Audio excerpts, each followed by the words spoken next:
Oh, tears for a runaway. Da, da, da, da, da. Okay, that reminds me, though. Yeah. As a kid, I was probably like maybe 7th grade or something like that. My next door neighbor, Pat Jones, he was really big into praying mantises. Okay, Yes. massively big. So much so that he was ordering online well before like This is Amazon. bizarre that you're just charging into this podcast with this story. It's like, this sounds so bizarre. This is like It is bowl. bizarre, This is like a charging bowl. Yes, like, that's what you want. You want it charging right at you. No, Big time. I'm scared. You don't want any I'm sort so of scared intro. of your story right now. So he was so big into the praying mantises. And this is before Amazon or anything like that. So I don't know how he like ordered these online. He ordered baby praying mantis eggs. Okay. Yes. He got a whole bunch of them. And he said, "Hey, Peter, do you want some?" I said, "Sure. How do you do it?" He said, "Just give him a little spot to like live in and then feed him, give him some water, some sun, take care of him." I thought, okay, that's fine. I can do that. Well, I didn't ask enough questions because I took a to-go box from like Olive Garden with like a styrofoam lid. I filled it with soil. I put the praying mantis eggs inside and I closed it. Well, the praying mantis eggs hatched. I had baby praying mantises.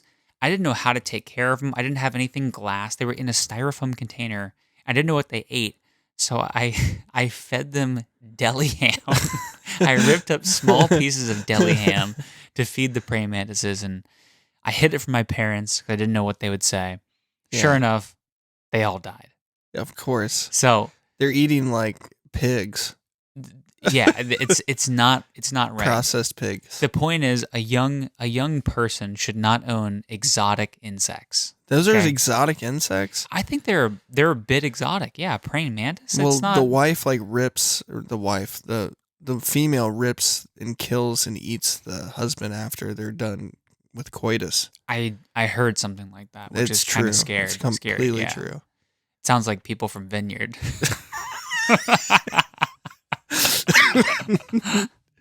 Yeah. But that reminded me because you were saying the whole thing about the red fire ants. So What are you talking? Oh yeah, so the red fire ants. yeah, When you own them? Okay, or so something? I Roger for dropped some off some I red don't fire I think my Gampy or my Gamma, okay, one of them, like your Bappa, my Buppa, my your Gumpy. my Gumby face. Uh-huh. They draw. I just remember late at night waking up in pain, and I'm like, what is going on? So Yes. I owned a red fire ant farm. I can't tell you where Which it is came beautiful. from. I can't tell you where it came from. And it No. was in my room. It was on a dresser across from my bed, maybe like 3 feet away. Mm-hmm. And this red ant farm, I remember watching them, and it was a lot of fun. Having said that, I remember waking up and looking to my left, and I was in pain, and I saw that the red ant farm was open, like the latch on the top. And I'm like, what is going on? Like Chicken Run. Like it sucked. I was like, I feel like I've never been in so much pain in my 8-year-old life. And so I look down at my legs, I look down at my feet, and I'm seeing fire ants on my bed. I then look, the most painful part was my crotch roll region. And I look down, and there is a half of a, there's two fire ants, half their bodies were off, but they were still attached to my crotch roll region. And I'm just like, holy shit. Like when I'm older, I got to wrap it up because like, this is just not gonna, when you're older, you just don't have like yeah, like I'm guaranteed, like I've never had venereal diseases no, or anything like that, and I don't plan to. But I'm assuming, like Lil Wayne, Millie. yeah, yeah, like a menstrual bleed, and so like so I'm assuming with STDs and stuff, it is like having red fire ants on your crotch. One would guess, yeah. Yeah, I think it sounds like it from the way that it's been described, like gonorrhea, chlamydia, that kind of stuff. Yeah. Burning. That's what I hear. yeah. So that was That's what the papers say. right, and so it makes Wall me. Street Journal. I'm curious as to why whoever got me that red ant farm. I'm curious as to why they got me red ants. It could have been black ants. And Yeah. I'm 8 years old. I can give a shit what kind of ants they are. I'm like I'm mesmerized by ants, and if they're red, cool. Because if someone leaves that latch open, they are infesting your room, and they're gonna bite the shit out of you. Well, do you think that red ants maybe like dig a cooler pattern than black ants? Like maybe red ants, like they know how to like dig and make cool nests so that you can visualize it a little bit better than like typical regular ants. Or no? You think it's all the same, and they just happen to give you like I bet they're a way riskier smarter. species? I bet they're smarter, and I bet they're more deadly. And they're like, let's give an 8-year-old all these fire ants for no for no fucking reason. Yeah, and it does seem a little bit now I know why risky. Now I know why Sid is this way. Sid was the way. Yes, so Sid I think is the way he is because his parents like gave him way too much trauma when he was a kid when he didn't need it. Oh, Sid from Toy Story, the movie we watched? Yeah. Yes. Dude, Sid is like you don't get the impression that he had a tough childhood, but there's there's one scene. Sins of omission initially, abound. There's one scene parents. where you crack open the dad's door. I think it's the scene where Bud Lightyear ends up seeing Bud Lightyear. Yeah, Bud Lightyear. Oh, Buzz Lightyear. Jesus. Yeah, this isn't product placement. That's true. Yeah. And thank you for sponsoring Bud Light. Please drink responsibly. Yeah, this is not Buzz a flying Lightyear, beer. This is not a flying beer. That's genius. So I think when Buzz Lightyear peers into the door at Sid's house, I think you kind of catch a couple glimpses of like beer cans, maybe like the TV going, the sleeping. Well, the TV going, but the sleeping dad, maybe. I thought there was like a reference there to like his dad as a drunk, an alcoholic, something like that. That's why you have some tiny compassion for Sid. Tiny. Zero compassion for him. Tiny, yeah. He was just a masochist. No. It helps you like. It helps kind of teach you like the parents do play a significant role. But back to your point, Sid had a little bit too much time on his hands. He was definitely sadistic. He was neglected. Do you think I don't know if he even needed attention. He was just like, I want to watch the world burn. I'm not going to lie. I felt like I was way more like Sid growing up than I was like Andy. Yeah, Andy's a little bit. Yeah, I was an Andy. Andy's kind of foofy. Yeah, I'll say I was a little bit weak like Andy. I did have like Andy needed to like grab his toys to go on a pizza trip. That's like, crazy. I'm kind of that. I'm kind of weak like that. I'm like, let's do some fun shit. Yeah. Let's put like babies' heads on. Now, I will say this much. He was like an engineer for his time. He was brilliant. Yes. Sid is brilliant. An absolute genius. He is he was too smart for his own good. What's funny is he throws on the medical mask in order to do just like Where did he get that? I don't know. His dad certainly isn't a doctor. I'm not His sure. dad is a complete. He's like Homer Simpson of like Pixar. True. Yeah. I did hear that the carpet in Sid's house, that upstairs carpet, is the exact same carpet pattern. The corporal pattern that Stanley Kubrick used when he shot The Shining. Really? It's the same pattern. So it kind of references the sadisticness of John when he kills his family to like Sid to killing the toys. Wow. Yeah, that was a cool little Easter egg that I had heard. That is really cool. Yeah. And I mean, his dad plays a portion, but Sid obviously has his own volition. But he was a damn mastermind. The toys that he created, although they were monster-like, like the one with the baby head that has like the small hair and like the clanky, kind of spider-like legs. Right. Dude, that thing was creepy, but yet that is quite tough inventive. To make. Yeah, wow. Exactly. That was the guy should go into engineering. I was about to say he should go into engineering. Sid should have definitely gone into engineering, but it shows like if anything, obviously he didn't care about toys, but did he ever throw them away? That's true. The answer is no. No, he recycled, he reused, he repurposed. He's like, I see this baby with a fucking his eye out. I'm gonna put him on like this engineered like fucking claw thing. Yeah. Yeah. Truly, I mean, the dude was a genius. He's a genius. If anything, he did destroy. He kind of. So I guess he reminds me a lot of Ramsay Bolton from Game of Thrones. Never saw it. Okay, and that's sad. Ramsay Bolton was a massive sadomasochist in the show, and he never technically threw away. He just tortured like everybody that was close to him, and like would manipulate them and pretend that he's their friend, and then eventually like cut things off of people and such and stuff like that. So he is like the Ramsay Bolton of Pixar, is Sid. And I think he is brilliant. He is left alone. He tortures his sister. And Not then tortures her, but he bullies her. Yeah, he bullies her. Yeah, he definitely doesn't torture her. Good point. Yeah. But he bullies her. Mm-hmm. And is the mom there? You see, like, maybe like the is mom's the mom feet of Sid. at like, I think you maybe see the lower like feet thing. Yeah. But Pixar didn't do a whole bunch of like animation for people. The only people they really animated in the whole Toy Story, at least the first one, was Sid's sister. Sid, Andy, and then Sid's sister. And Molly.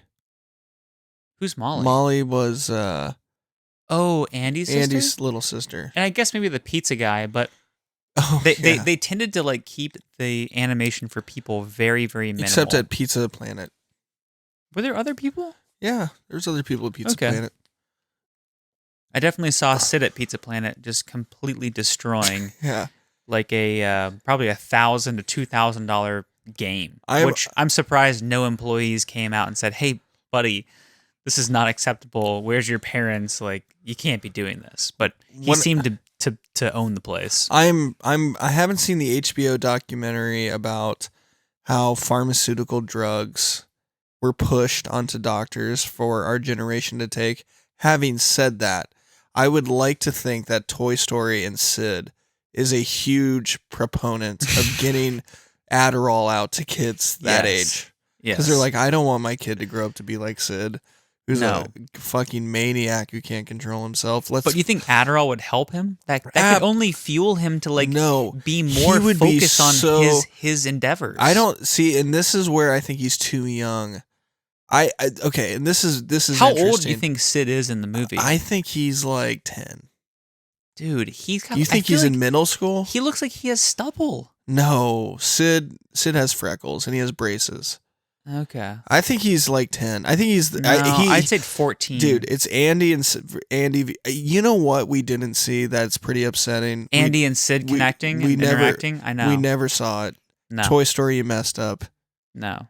Dude, they need to have their own side plot. I'm taking a star down. Yeah, I'm taking a star down because Andy and Sid never communicated. Cross it off. Having said that, it's a phenomenal movie. Phenomenal movie. Watching Toy Story as an adult, which just brought me a lot of joy. Yeah. It was so well done. Yeah. I was incredibly impressed. Yeah. I was enthralled the whole time. Right. Yeah.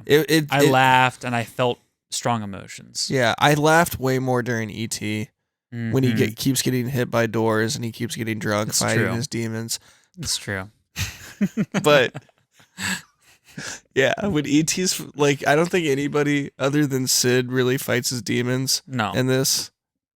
Sid has some demons he's fighting. Yeah. But at the end, when like all the toys come back and attack, those are demons. Well, I'll say this: Sid saw some demons, but like the demons were our friends. The viewers saw the demons. Like, let's be real: if toys can do half the shit that they did in Toy Story, that's demonic. Oh yeah, big time. Yeah. Here's my big plot hole with Toy Story, right? Yeah. It's hard to find plot holes in fucking animated movies. No, this is a big plot hole. Okay. But it's not really a plot hole, right? No, not really. But here's something I'm gonna put out there. So a question maybe to you. Sure. If all the toys essentially had their own inner lives and the ability to say whatever they want to say and to move with their own volition, why would they so badly want to be quote unquote played with by their owner like Andy when they're being played with? They're completely limp. They're contributing nothing. Woody wants to be loved by Andy and played, but yet when he's used by Andy, he has to go off of his own voice box, which he has like 3 or 4 sayings.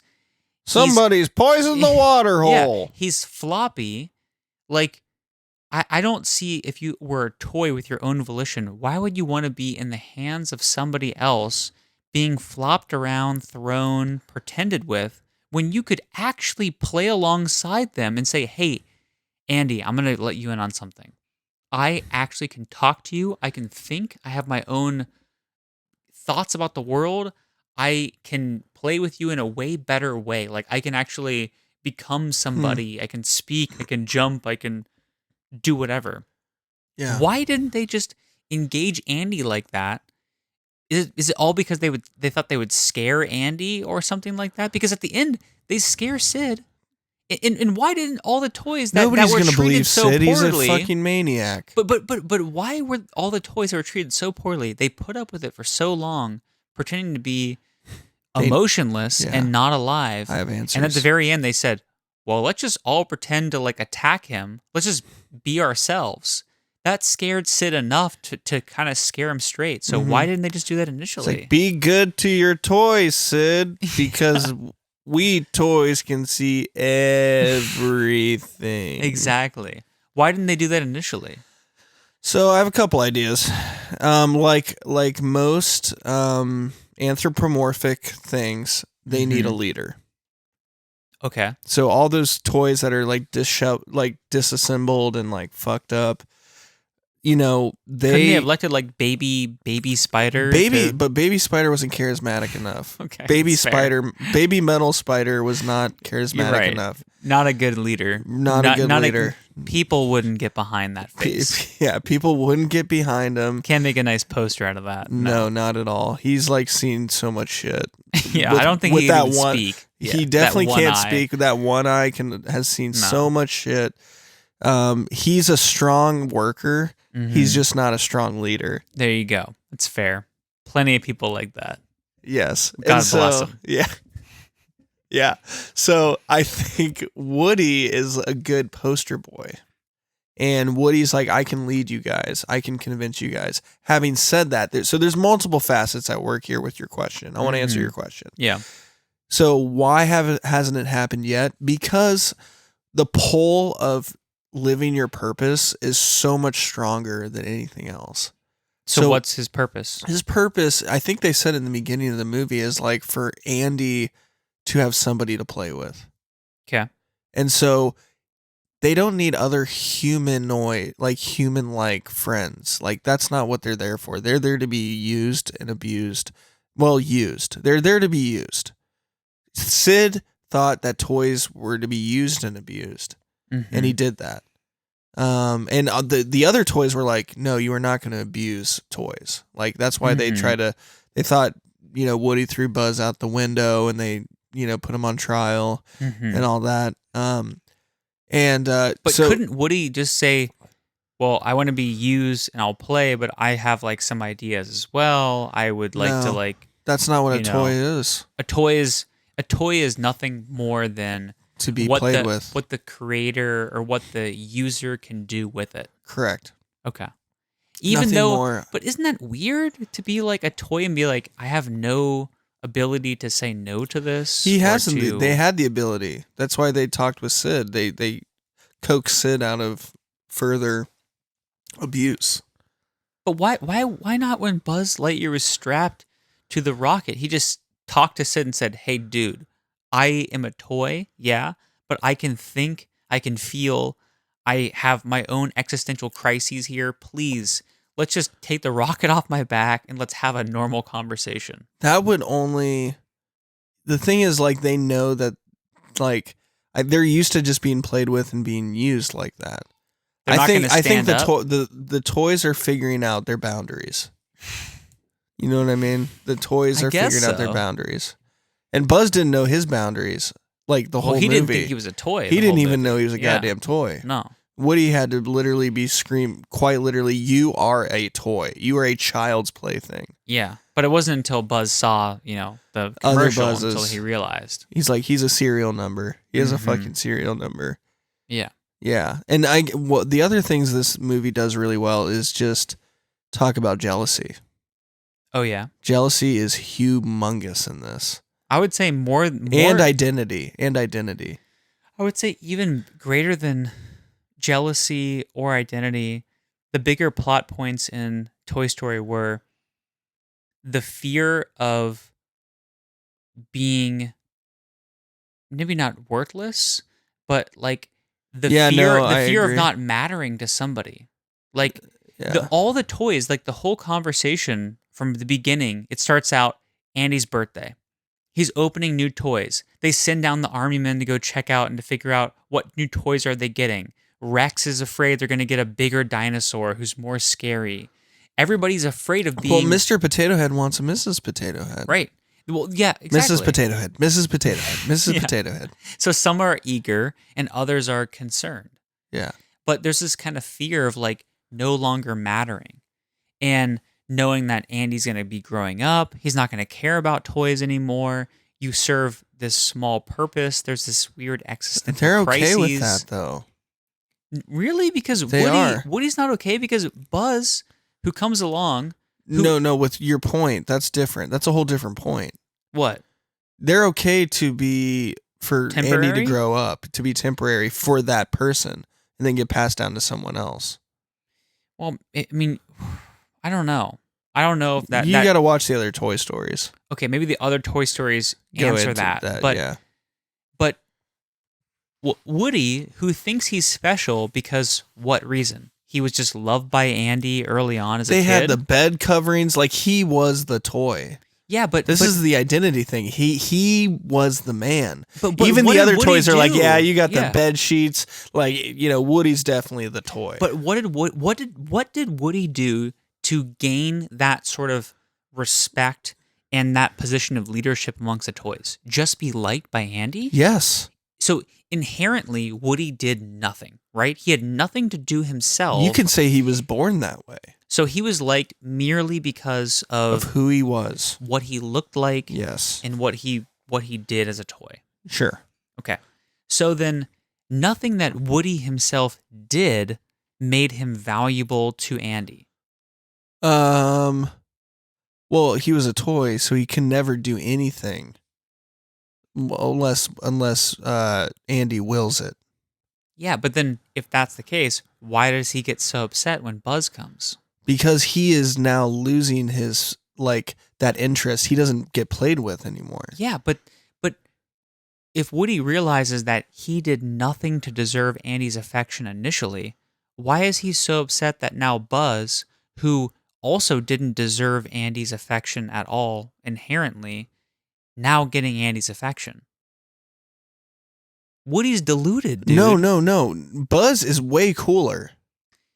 He does literally. Woody even praises Buzz for how cool of a toy he is. He's cooler because literally his Buzz toy is such a cool toy that he even gets to a point where he's like, I might not even be a fucking toy because of how goddamn cool I am. He's so deluded by his own coolness. Yes, Buzz is so deluded from all his lasers and everything. If I were to quote Woody, you are a cool toy. Okay, but my point is this, and he even says, I wish I could be half as cool as you. But Woody must be living in some sort of theocracy because he thinks just because of how he was born, how he was made, he's worthy to be that of the praised, that of the valued, a leader. But Woody doesn't do anything inherent to gain that. Just nobody can. You're a toy. No toy can do anything inherent. It's just literally, if anything, this is like natural selection. Buzz is the cooler toy. Mm-hmm. He by his nature, he's cooler. And then Andy gets all the bed sheets and the posters of Buzz Lightyear.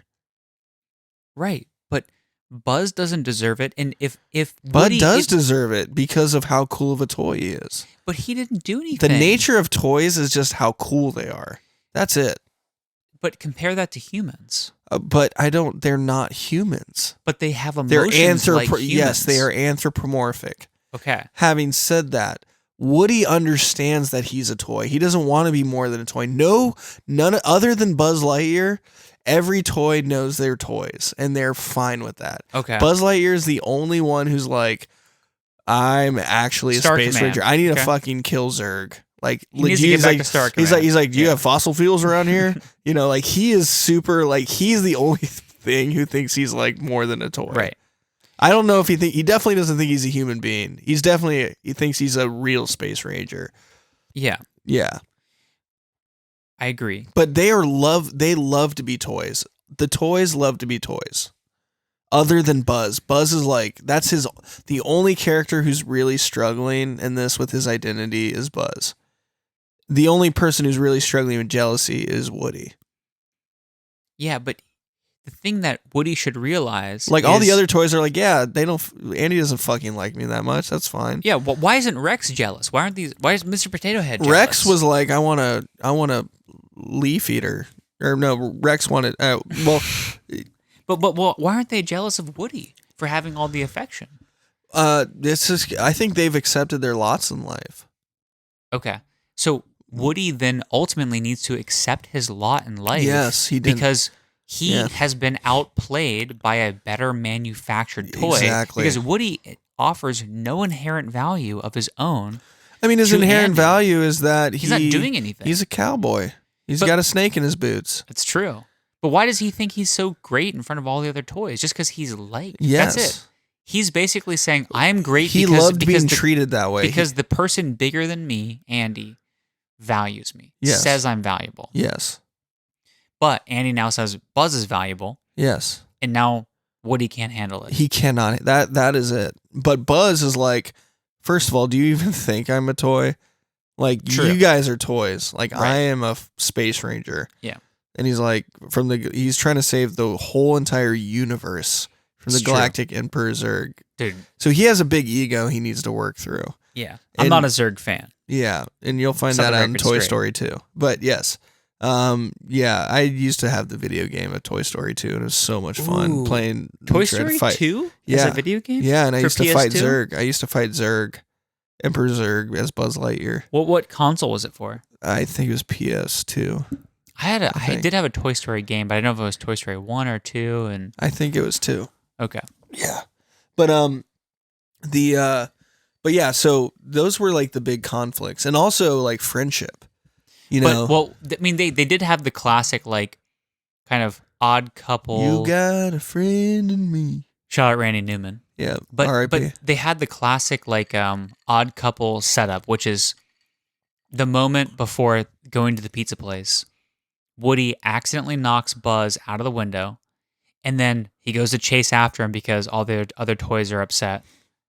Or maybe he gets picked up by Andy. That's right. Andy says, "Okay, fine, I'll take Woody." So anyway, it ends up in a situation where it's Woody and Buzz in a situation that they didn't want to be in, but they're forced. Now they have to like reconcile the fact that they have completely different worldviews, but they're in a situation where they can't be apart from each other.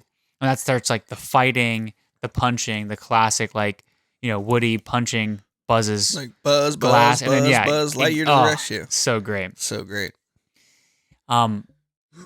It's kind of like that. That's a classic, thing that happens in romantic comedies where it's like all of a sudden you're stuck together with the person who you hate the most. Yeah, that kind of thing. And I like that. They played it very, very well. One thing I thought that was nice about Toy Story, which I really valued, is in regards to storytelling. The story does not cover a whole lot of time. The only like fast-paced scene was the scene where Andy's switching out his bedspread, the posters from Woody stuff to Buzz Lightyear stuff. Yeah, that was the montage. The only montage. But everything else happened to be, it followed this really good storytelling strategy or motif. Oh, it was or whatever, wonderful. Where it's like, I think they have their screenplay in screenplay books to teach you how to write stories. Gotcha. It's a wonderfully written movie. Very short too. Yeah, very short. Where small decisions that are made create a much longer, that drives a story. Like, how do you get the toys from Andy's house to Sid's house? When you get to see what Sid's house is like early in like the first 15 minutes, he blows up a G.I. Joe. You know Sid is evil. Yeah. But how do you move those toys from Andy's to Sid's in a good storytelling way? Dramatic need. Yes. So you get them to Woody fight, needed to be treasured. alone, to be with Andy over to the pizza place where Sid is, and then the rocket, which has all the aliens in it. You get Buzz to go in there. Woody Woody chases, And then who's playing the claw? Sid. Boom. Right It's just there. it's beautiful storytelling. It drives just a really compelling story. I like it a lot. Yeah. It's good. And yeah, they that was my favorite scene in the whole movie was just them in the little grab bag thing of the rocket ship at Pizza Planet with all the little aliens. It's like the claw knows who will go and who will stay. Yeah. It's like, and then they're like, oh, and it just that was Who's in charge around here? The claw. They all point. The music Yeah. changes. Yeah. Beautiful. So funny. And it's like, oh, the mystical. And he's like, when they're going to Sid's house, it's like they're in the backpack and they're like, the mystical porter awaits. And then Woody's like, will you be quiet? Yeah, they're so like, what's great is like they're all the same and they're all naive and like they're all The like, aliens, yeah. the little aliens They're are great. They're my favorite. They're quite good characters. Yeah. And yeah, so that was my favorite. And then you see like the first scene is one of the aliens. The dog rips him apart, and you're just like, holy shit. Yeah, you know it's going to be a pretty savage environment. Oh yeah. Oh, it's so good. Yeah. But yeah, and then so that was my favorite. And then again, you see the character arcs. Like the character arcs is Woody is jealous, then comes to the acceptance that like he might not be the best toy. And that Buzz might, or Andy might like Buzz more, and that he's okay with that. The other character arc is Buzz is realizing his quote unquote humanity, even though he's not a human, but like he's realizing he's a toy. Yeah. He's nothing more. And so like when, Buzz's image of himself gets wrecked, he's, devastated, and then realizes he's like, you know what, I can be a toy. That's fine with me. Yeah. And then Woody's like, you know what, I have my friends. I don't need to be treasured by Andy to like be okay. And so they both overcome Woody overcomes his jealousy. Buzz overcomes his image issues, his self-image issues. Or no, he overcomes his ego. Buzz overcomes his ego. Sure. And then it ends. It was a great character arc. Well, what I thought was kind of funny too, a couple other like small points. What I thought was maybe sad was, Woody in the beginning seemed to have all the other toys under control. Yeah. Well, as soon as Buzz came along and then Buzz gets knocked out the window, even though that was an accident by Woody, even though his intentions were initially bad, nobody believes Woody that it was an accident. Yeah. And then so much so when they go over to Sid's house and he throws the entire line of Christmas lights over. First off, come on now. Are you really throwing a whole thing of Christmas lights It's across? not a whole thing. It's a big roll. It's a big rope. He still has a lot of the roll in Sid's house.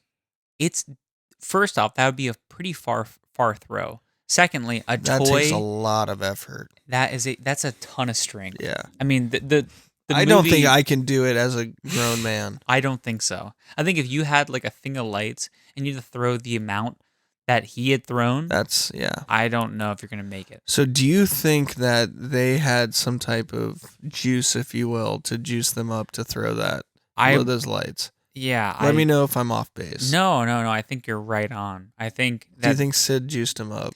Yeah, I think prior to liftoff. Mm-hmm. I think there was some sort of juicing, some sort of toy enhancement drug that Sid was giving to his toys or those that he collected. Yeah. Yeah. And so I think it enabled Woody, and it also, they had a lot of emotional outbursts. Big time. At Sid's place. So they might have been injected with some juice. I think so. I think it's some toy juice. Yeah, it's easy to think that there is toy juice involved. There's probably some cowboy juice. There's probably some spaceman juice. Yeah, definitely. I actually thought that another. Well, let me just get to the first thing I was going to say, which is the other toys were not willing to believe Woody at all, which showed me that In he Andy's built place, right? no throughout the whole movie. So there's Andy's initially where they don't believe that he knocked Buzz out the window by Right. accident.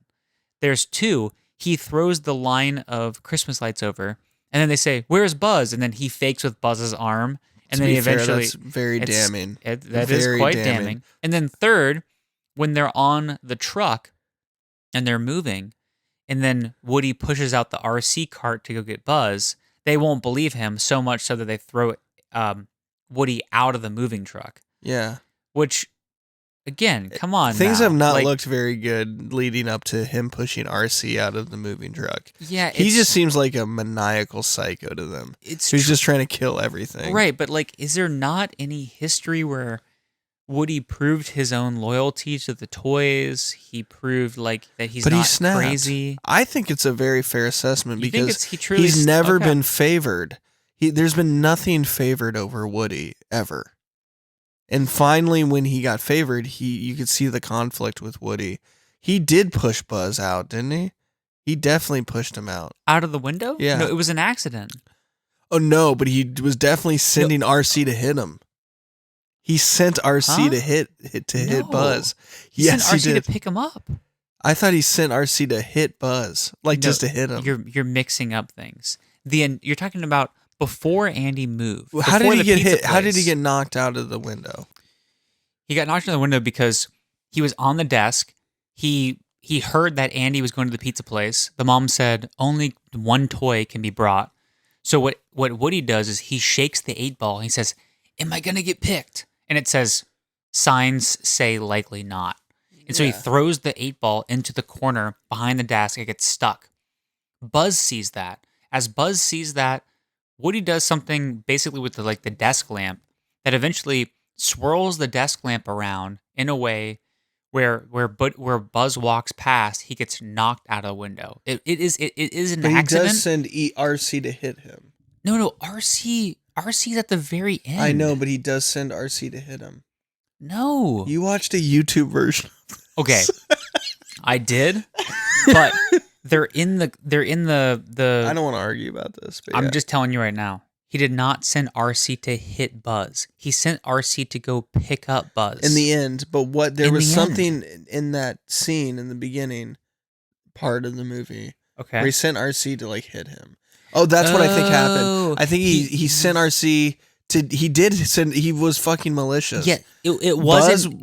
But Woody was malicious. He was intentionally, but he wasn't trying to hit Buzz out the window. He's just trying to hit Buzz. Yes, I forgot Thank about you. that Thank part. I thought you were you. talking about RC at the very That's end that- when he goes. Yeah, that's the YouTube version. They cut That's- that part out. I remember this part from childhood. So yeah, YouTube didn't have that part. Are you serious? I don't think so. Yeah, but they sent RC to hit Buzz, and he was Mhm. upset by it. Yeah. And then eventually, I think he just wanted to hit Buzz and mess him up. But he didn't want to knock him him behind out the window. maybe knock him behind the desk, not Yeah. knock him out the window. Right. Yeah. So he is definitely a bad I mean, dude. Woody was still a bad dude in that Yeah. sense. Trust Yeah. me. Yeah. Yeah.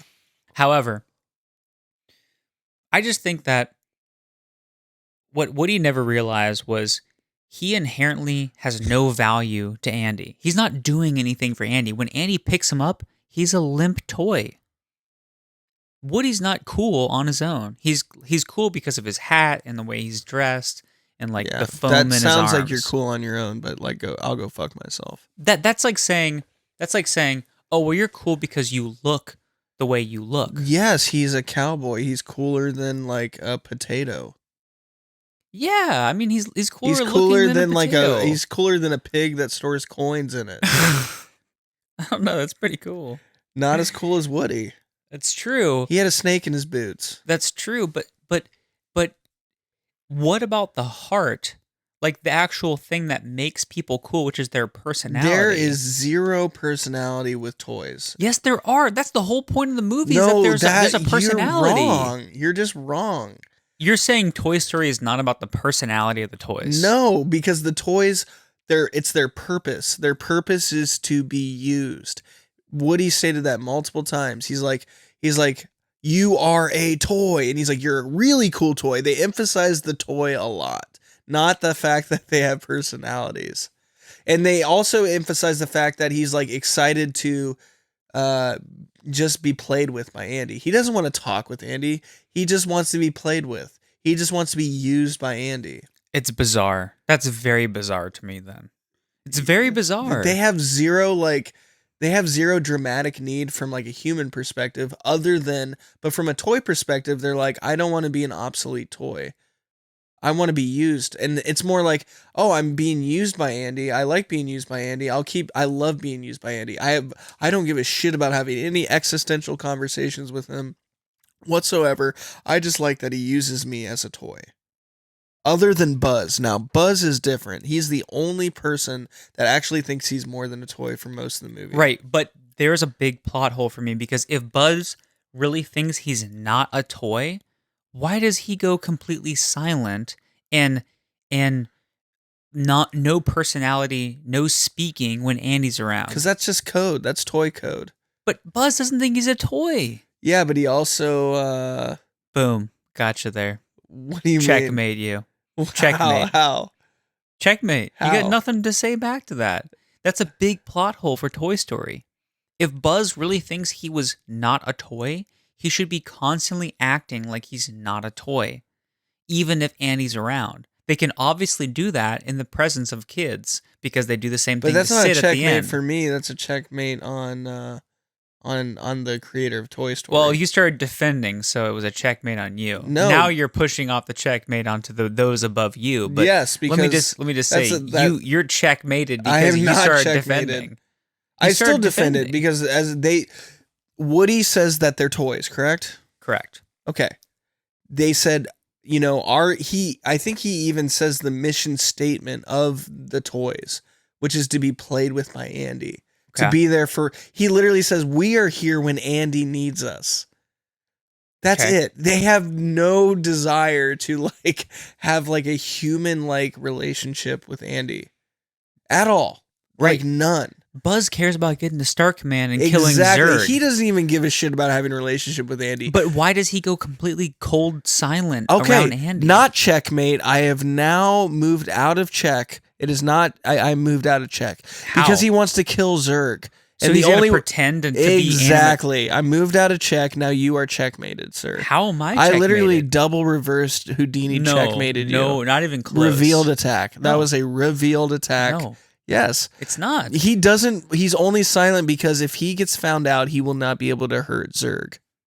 No. Yes. No. Do you have anything to say about that? Really? I would just say that argument is a bad defense. It's a great defense because if he gets put into the barracks, if he gets imprisoned by Andy where he can't fight Zurg, the whole time he's trying to get off. Why would he be imprisoned by Andy if he becomes Buzz as a real person, which is the Buzz Toys personality moving about? He was trying to fix his ship. He was trying to find fossil fuels. He was thought he was going to die, but he realized he can breathe the oxygen. Now, granted, again, he's really a toy, but he thought he was a spaceman. And if he's oh my God, Andy could keep me here, I just got to keep pretending I'm a toy for a little bit, and then I'm going to fly out. It has nothing to do with Andy. It has everything to do with his inner thing where he thinks he's more than a toy about being a spaceman. Check and mate, revealed attack. I'm done. No. Yes. No. Yeah. I think that's you have nothing to say defense. about that. No. Okay. What do you have to say? I just think it's an absolute weak defense. It's not weak. I think if he knew that he wasn't a toy, which he believed he was not, then he would do everything in his power to escape Andy's room to move back to Star Command or whatever. He knew his ship wasn't a ship because it was a paper box. As soon as he got there and he started acting himself, know. Yes, he touched it and flipped it. It was he recognized that it was not a ship, that it wasn't actually going to be active. That is weak because he never said that. He actually was trying to repair it. He was on escape. You're lying. All right, you're making shit up. No, I'm not. Yes, you are. No, I'm not. I'm sorry. You're making things up that aren't there. No. Yes. Why would he be trying to repair his ship when he ends up with... He did. He said, "Do you have any bonding?" He said, what he said, he's instead of asking for tape, he's "Do you have any bonding material or something?" It was super official. It was official. Oh no, he's like, and where's that bonding strip? Is what he said. He's like, where's that bonding strip? He was ready. He's a spaceman in his mind. And he thought he can fly. Even when he falled with style, he still was like, yeah, that's flying. He definitely believed he could fly because he when he was at Sid's and he saw the flying toy thing, then he actually jumped to make sure that he really couldn't fly. He literally asked for a bonding strip. He didn't even ask for tape. He is a spaceman through and through. That's what I'm saying. So if you're a spaceman through and through, why are you pretending to be a toy? Because he can be locked down in that area. That right there is a logic jump. That right there, you have no evidence. You have no evidence. Yes. Which evidence? Survive. What? Andy has locked toys before behind closed doors because they pretended to be real? Why not? Okay, there you go. It's survival. No. It's like, I'm going to pretend to be a toy so that I do not get locked in, or like I don't get found out. Like my whole goal is just to get out of Andy's room to fight Zurg. There's no evidence for that. There's tons of evidence. The fact that he's a spaceman and wants to fight Zurg. And it actually makes sense. Yours doesn't make sense. No, mine makes complete sense. No, mine makes more sense than yours. That's not true. Yeah, absolutely. And actually, there's no plot hole. That's my point. There's zero plot hole. You're gonna have to do a lot of like. There's no logic jumps. Here's logical. He thinks he's a spaceman, and so you can have different motivations to do one act. His first motivation to act like a toy was to make sure that he doesn't get his plans thwarted to fix his ship and blast off to fight Zurg, right?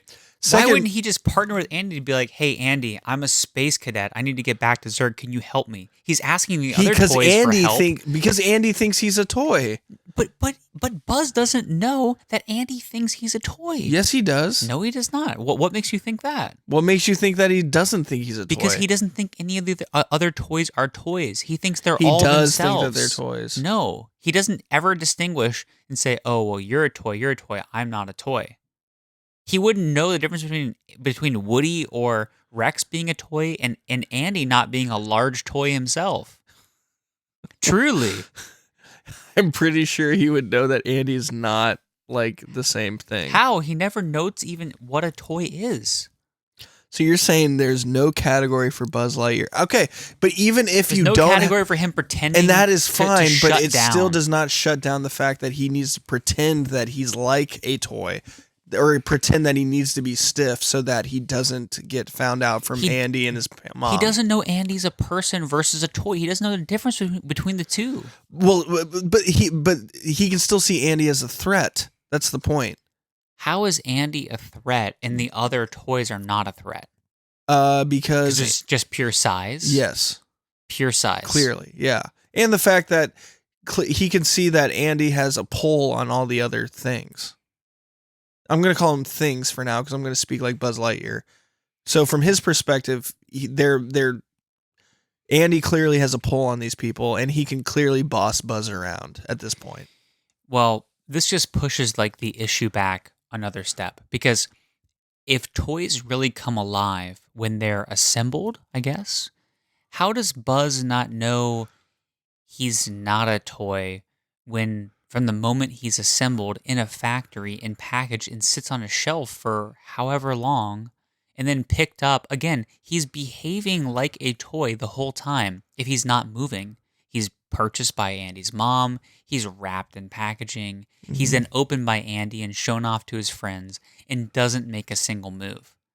That to me seems like complete garbage.